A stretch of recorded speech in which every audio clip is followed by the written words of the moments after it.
والمفردة الثالثة القرآن، والمفردة الرابعة القرآن.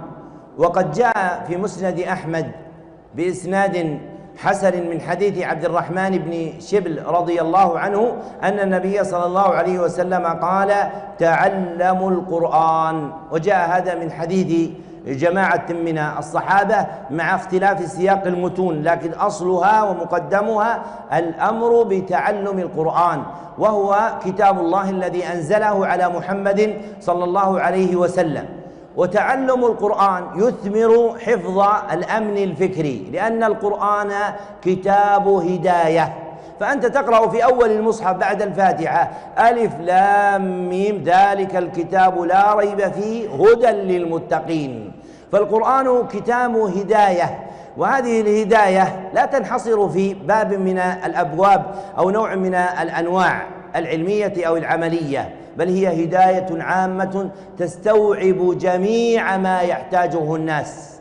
وهذا أنشأ عند المدركين لحقيقة القرآن الاستغناء به، فصنفوا فيه الاستغناء بالقرآن أو بوبوا على ذلك. وممن بوب على ذلك إمام الدعوة في كتاب فضل الإسلام، وممن صنف فيه أبو الفرج ابن رجب، فله كتاب نافع في الاستغناء بالقرآن، لكنه لا يوجد اليوم، وإنما يوجد له مختصرات حقق أحدها في الجامعة الإسلامية، وهو مختصر لابن عبد الهادي الصغير المعروف بابن المبرد، فإنه صنف كتابا في اختصار كتاب أبي الفرج ابن رجب يوقف المرء على حقيقة الاستغناء بالقرآن.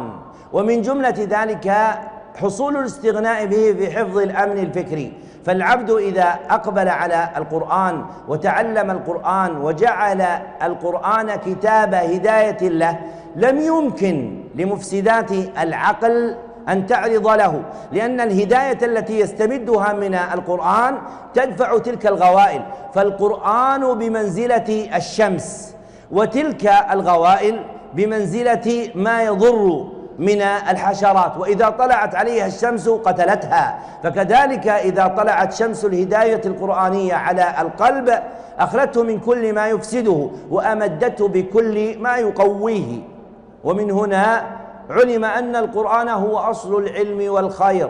وقد أنشد ابن عباس: جميع العلم في القرآن لكن تقاصر عنه أفهام الرجال. فالذي يقرأ القرآن ويتعلمه ناظرا إليه كونه كتاب هداية ينتفع به في أبواب كثيرة، ومن جملتها ما يسمى بالأمن الفكري، فيثمر القرآن فيه حفظ عقله من الاختلال. وإذا أدمن القرآن ولزمه صار عقله مستقيما لاستيلاء الهداية الربانية على قلبه مما جاء في القرآن الكريم.